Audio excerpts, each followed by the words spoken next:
हमारी संस्कृति, हमारे संस्कार सदा रहे हमारे साथ। भारत की पुरातन गाथाएं और महान संतों की वाणी। सब्सक्राइब करें तिलक कथाएं। मेरी समझ में नहीं आ रहा है कि मैं क्या करूं। बाबा आप तो भगवान हैं। मैं इंसान हूं नानावली, और मैं अपने आप को बहुत कमजोर महसूस करता हूं जब मैं अपने भक्तों का प्रारब्ध नहीं बदल सकता, जब मैं उनके कर्म बंधनों से उन्हें छुटकारा नहीं दिला सकता, जब उनके भाग्य में हस्तक्षेप नहीं कर सकता। मंजुला के भविष्य में क्या है साईं बाबा?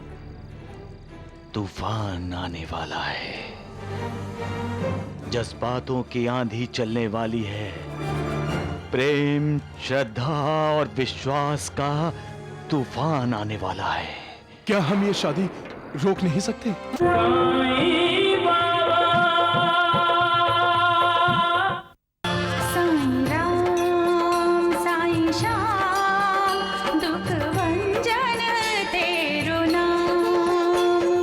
साईनाथ तेरे आने से, हे साईनाथ तेरे आने से हुआ धन्य ये धरती, धाम धाम साई राम साई श्याम, दुख भंजन तेरे। कैसी हो मंजुला? बाबा, मंजुला दीदी बड़ी बेचैन है। क्यों बेचैन है? क्या हुआ? वो पता नहीं क्यों बाबा, लेकिन आजकल दीदी को नींद ही नहीं आती, हमेशा खोई खोई सी रहती है, आंखें किसी को ढूंढती रहती है। और इतना ही नहीं, आजकल तो दीदी को शिकर भी मीठा नहीं लगता। सुशीला तुम साईं बाबा, हम आपके पास द्वारका माई में ही आ रहे थे। क्यों क्यों? नानावली चाचा, कल मंजुला दीदी की मंगनी है, कल दीदी के वो आएंगे। अच्छा। साईं बाबा, हम आपको मंगनी में आने के लिए प्रार्थना करने आए थे। मंगनी में आपकी उपस्थिति भविष्य में मंजुला के लिए बहुत शुभ होगी। आपका आशीर्वाद रहा तो शादी के बाद भी जीवन में उत्कर्ष होगा।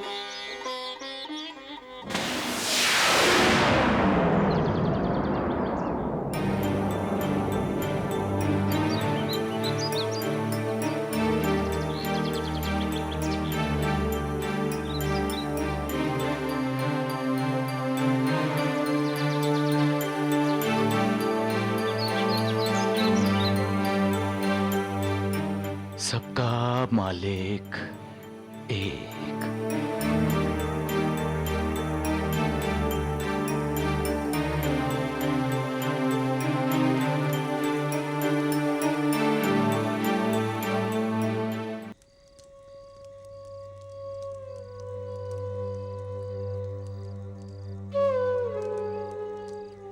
साईनाथ, क्या बात है? आज दीप नहीं जलाया आपने? अंधेरा ही अंधेरा है महालसापति, बहुत घना अंधेरा है। मैं जब भविष्य में झांकता हूं तो बहुत चिंता हो जाती है मुझे। किसके भविष्य में झांका है आपने? कल उसकी मंगनी है। मंजुला के भविष्य में झांका है आपने?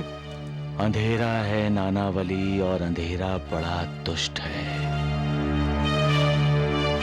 प्रकाश को भी निगल लेता है। पर बाबा, मंजुला की तो आप पर श्रद्धा है, और आप ही कहते हैं जहां श्रद्धा है वहां विश्वास है। जहां विश्वास है वहां प्रेम और भक्ति है।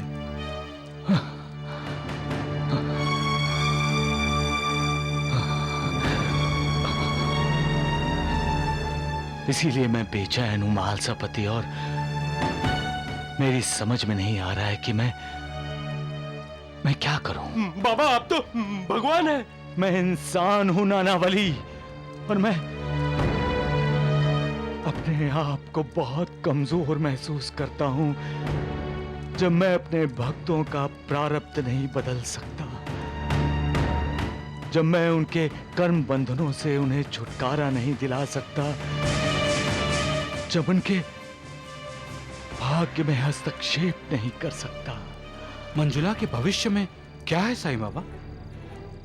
तूफान आने वाला है, जज्बातों की आंधी चलने वाली है, प्रेम, श्रद्धा और विश्वास का तूफान आने वाला है। क्या हम ये शादी रोक नहीं सकते? होनी को कौन रोक सकता है महालसापति? होनी तो होकर ही रहती है। होनी के सामने किसी का जोर नहीं चलता, सब विवश हो जाते हैं, विवश। कल मंजुला की सगाई होगी और बाद में उसकी शादी भी होकर ही रहेगी। सबका मालिक एक।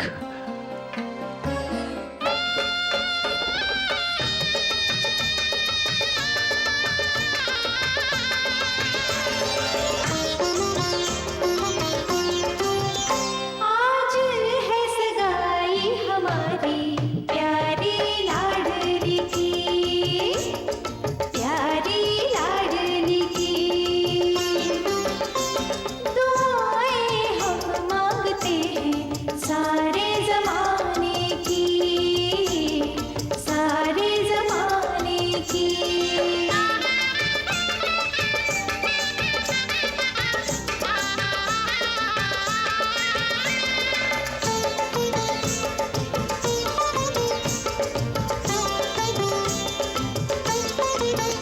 आया वक्त है सगाई की, रस्म निभाने की, रस्म निभाने की।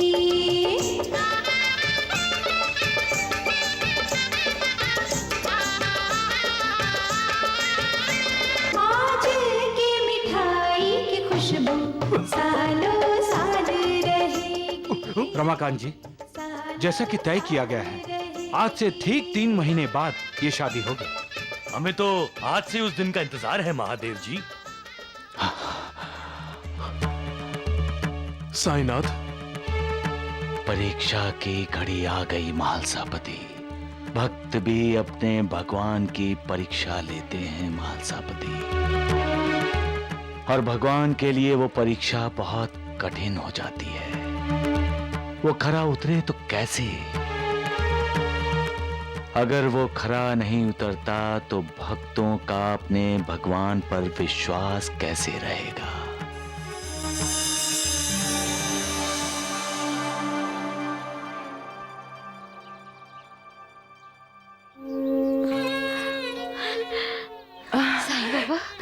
साईं बाबा,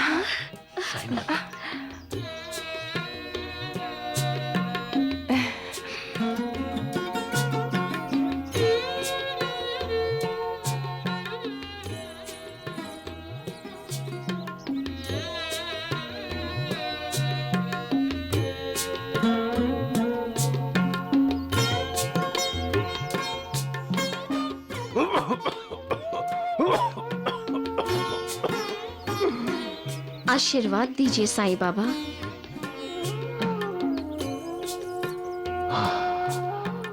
सदा सुखी रहो। आपका आशीर्वाद साथ है साईं बाबा, तो सुख ही सुख है। दुख तो हमें छू भी नहीं सकता।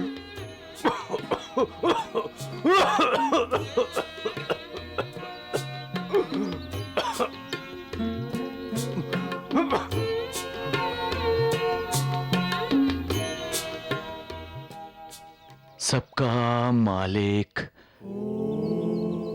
एक।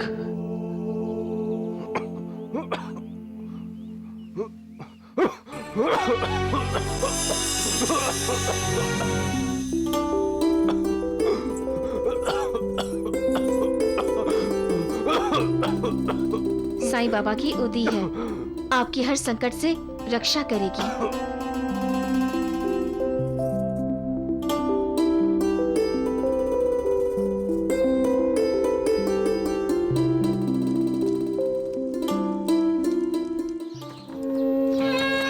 बहू के ससुराल वाले बहुत अच्छे हैं और हमारे समधी वो तो बहुत ही अच्छे हैं। लेकिन बहुत अंधविश्वासी हैं। अच्छा, साधु फकीरों में उन्हें बड़ा विश्वास है। और तो और उन्होंने मंगनी में किसी साईं बाबा का आशीर्वाद लिया। हाँ, मेरी खांसी ठीक होने के लिए मंजुला ने मुझे साईं बाबा की उदी भी दी है। क्या? साईं बाबा की उदी? हाँ। भला उदी से किसी की खांसी ठीक हुई है क्या? मत खाना उसे। माँ, उदी मेरे पास ही है। फेंक दे उसे।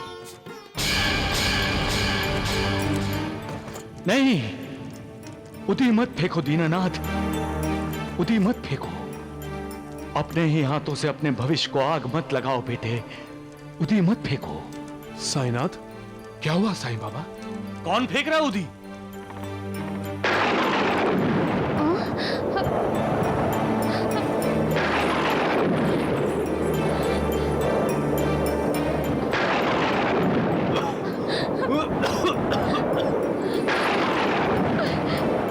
क्या हुआ इसे? कुछ बोलो ना, क्या हुआ इसे?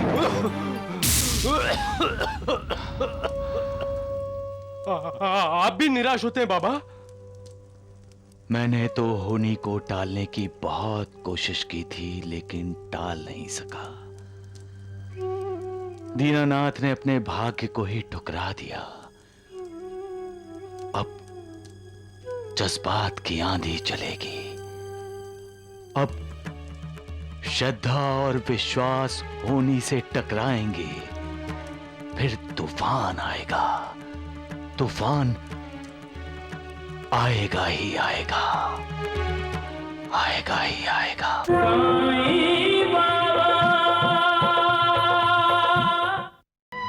श्याम सुंदर को भूल जाऊंगा।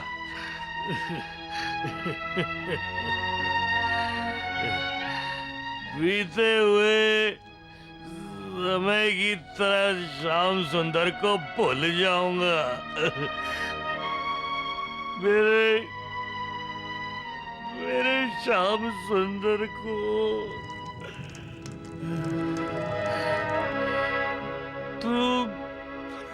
तू मेरे जिगर का टुकड़ा है। मेरी कंपनी, मेरी जायदाद, मेरा सब कुछ तेरा है। साईनाथ जी को क्या मना किया था ना मैंने तुझे। उठ। तेरा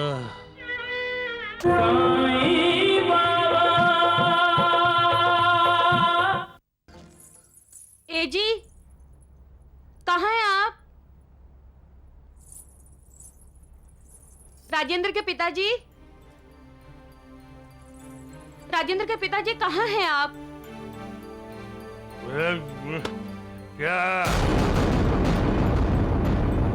क्या बात है मनीषा?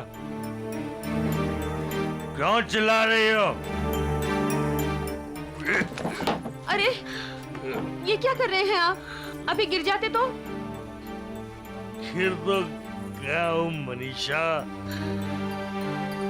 ऐसी ठोकर मारी है श्याम सुंदर ने की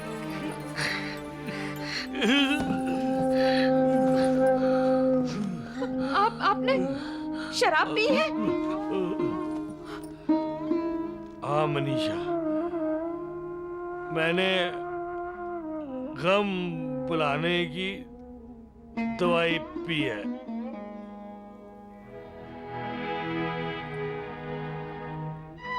श्याम सुंदर को भूल जाऊंगा।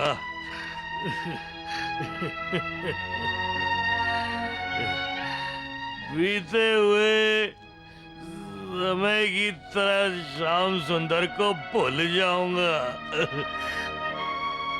मेरे श्याम सुंदर को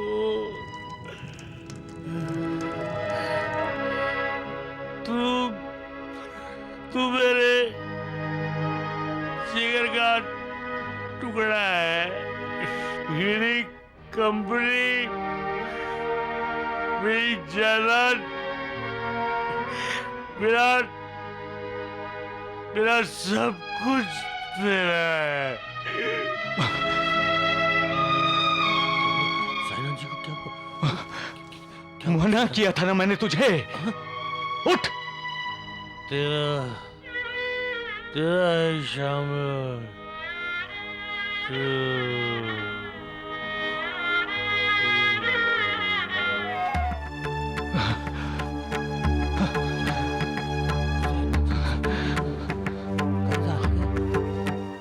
साईनाथ, क्या हुआ? महालसापति, लोग शराब क्यों पीते हैं? क्यों? ये जानते हुए भी कि शराब में जहर है, फिर भी लोग उसे क्यों पीते हैं? क्यों?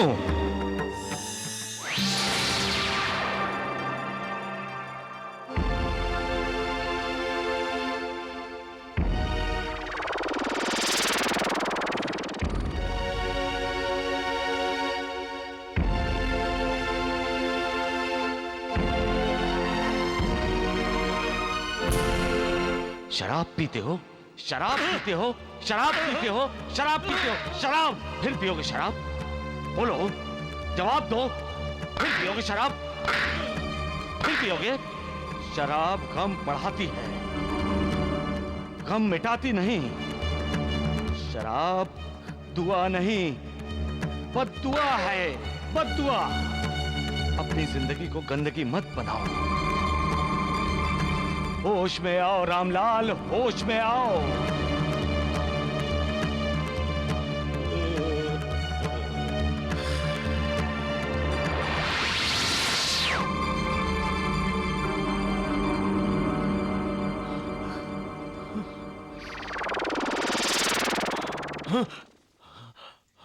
बाबा, बाबा, बाबा! ये आपके गालों पे क्या हुआ? ये उंगलियों के निशान कैसे?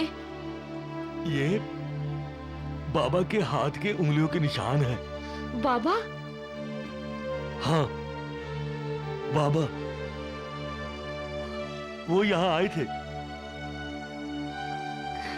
उन्होंने मुझे बहुत सारे थप्पड़ मारे और कहते रहे, शराब मत पियो, शराब गम को बढ़ाती है, शराब गम को घटाती नहीं है। मनीषा, मैं अब कभी शराब नहीं पीऊंगा। मुझे माफ कर दो मनीषा, मुझसे गलती हो गई, मुझे क्षमा कर दो।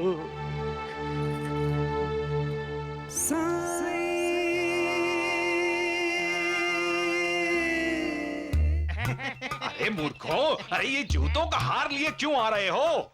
लगता है शिरडी वासियों ने इन्हें जूतों के हार पहनाए हैं। पहनाए नहीं हैं, हमें पहनाने के लिए दिए हैं। किसने दिए हैं? नहीं नहीं, किसने दिए हैं? नानावली ने। हाँ, और कहा है एक हार जीवा जी को भी पहना। और दूसरा द्वारिकानाथ जी को। अरे चुप करो मूर्खो, फिर से दांत दिखाए तो दांत तोड़कर उन्हीं का हार बनाकर पहना दूंगा। अरे बैजी, छोड़िए इन्हें। इसमें इनका क्या दोष जब अपना ही सिक्का खोटा हो तो। सुंदरा बाई से अपमान के बाद अब हमें शिरडी में नहीं रहना चाहिए। अरे राम राम द्वारिकानाथ जी, आप फिजूल में चिंता कर रहे हैं। अरे फिजूल नहीं कर रहा हूँ वैजी, मैं वक्त के आगे चलना चाहता हूँ। आज उस नानावली ने इन दोनों के हाथों जूतों के हार भिजवाए हैं, कल वो खुद आके ये जूतों के हार हमें पहनाएगा, तब क्या होगा? नहीं, अब मैं शिरडी में नहीं रहूंगा। अच्छा है। अरे चुप करो। अरे द्वारिकानाथ जी, आप कहाँ जाएंगे?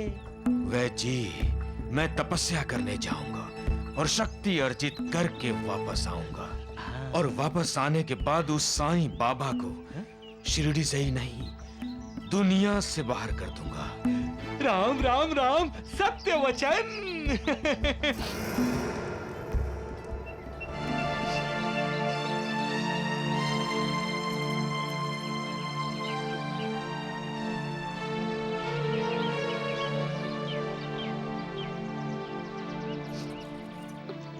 नहीं रतन जी, ऐसा कुछ नहीं है। ये माँ बनने वाली नहीं है। प्यार स्वार्थी नहीं होता रतन जी।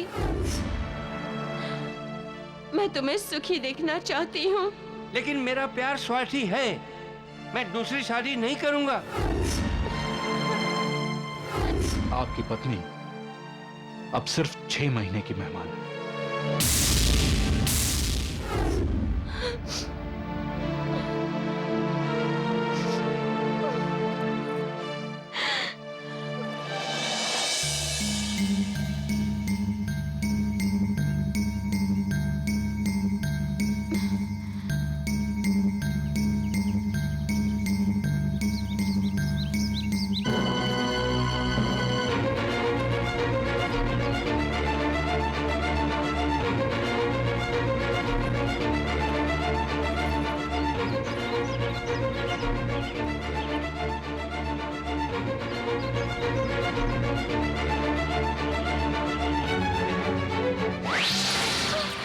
रुक जाओ बेटी, तुम्हारा पति रतन जी अस्पताल में है। तुम ये क्या करने जा रही थी बेटी? रतन जी को इस वक्त तुम्हारी जरूरत है। उसने खुदकुशी करने की कोशिश की थी। उसे सरकारी अस्पताल में दाखिल किया है।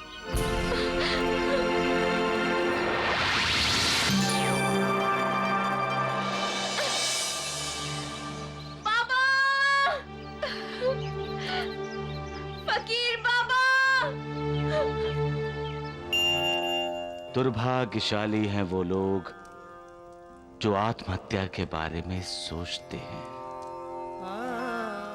मालिक ने जो जिंदगी हमें दी है वो ऐसे ही मिटाने के लिए नहीं दी है, बल्कि वो हमसे इस जीवन में कोई विशेष कार्य करवाना चाहता है।